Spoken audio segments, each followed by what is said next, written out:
Now children, in this video, we will study second law of thermodynamics. There are many statements given for this second law. I have picked up some simple ones for you and that will do for us. So first is, it is impossible to convert heat completely into equivalent amount of work without producing changes elsewhere. In short, it is impossible to convert heat completely into equivalent amount of work. There will be some or the other, say, wastage or transformation of one form of heat into another, whatever you say, but you cannot convert heat completely into work. There will be some change in between, children.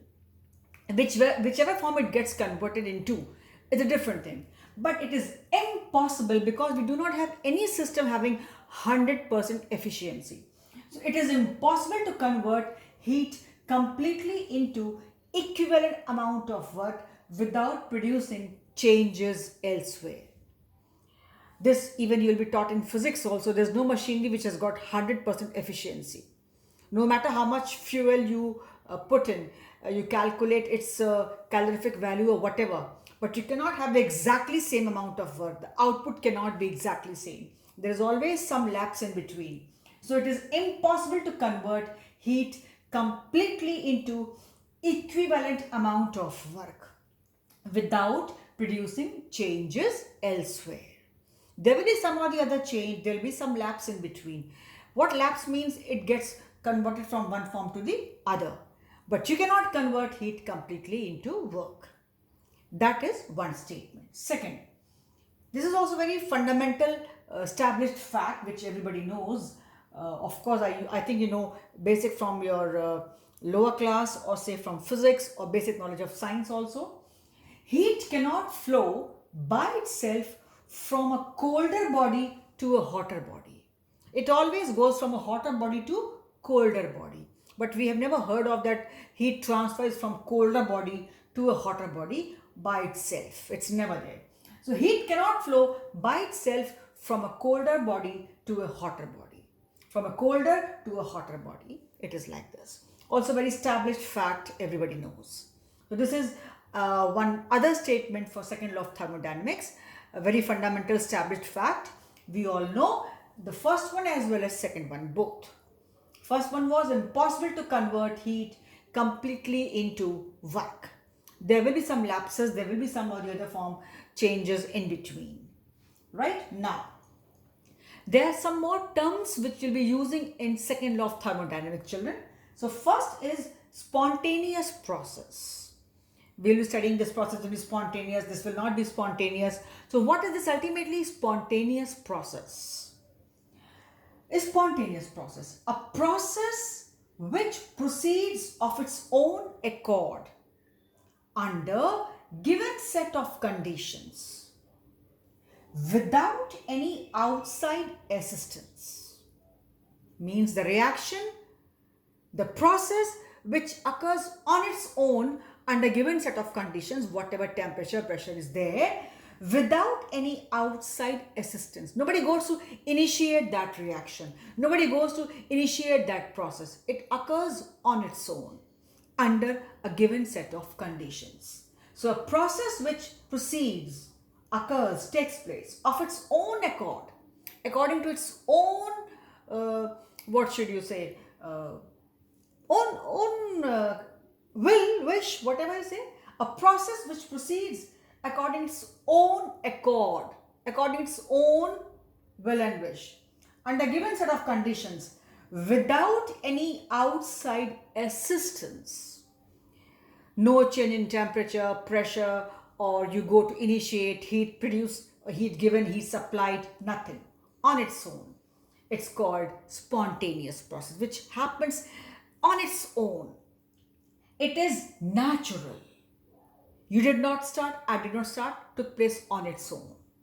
It is natural, irreversible.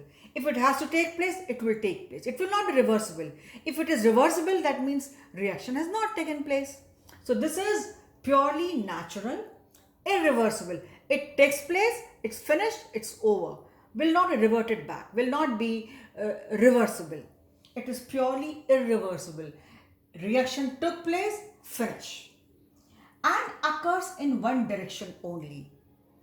A reaction which is irreversible takes place in one direction only. Suppose A plus B have combined to give you AB. Say by chance, whatever reaction was that.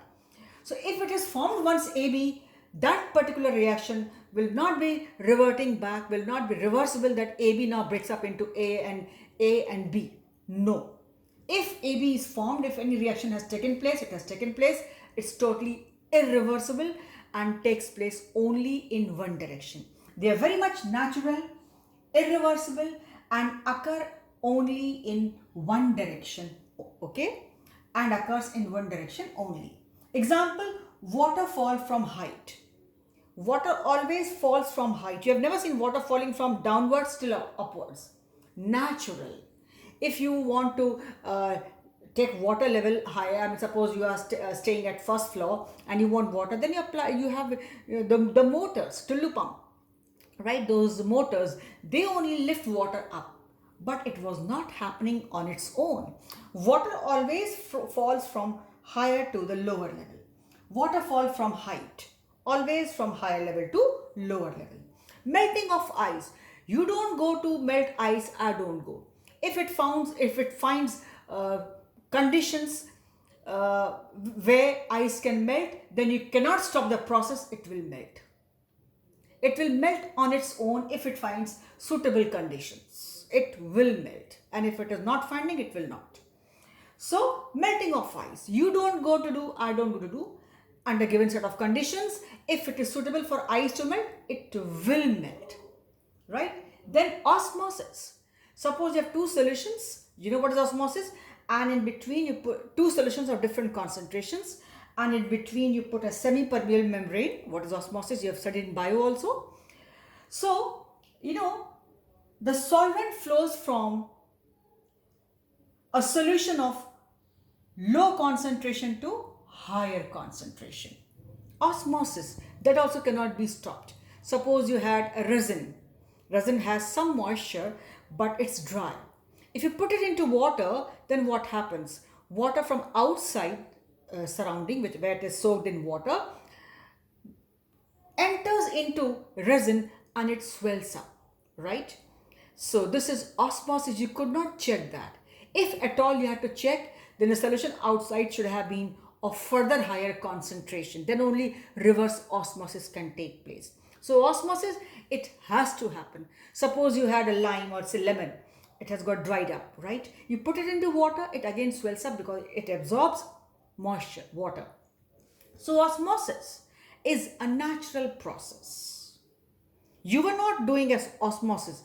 There was some resin, there was a lemon which had probably dried off, or whatever you say, a resin was there. If you put it in water, it swells up because osmosis has taken place. You did not do. It happened on its own.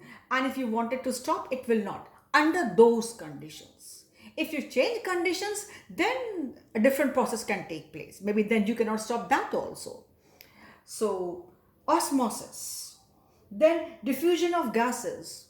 If a cylinder, its mouth, it's like the outlet, the mouth of the cylinder has been opened up. So gas has to diffuse. You can't stop that.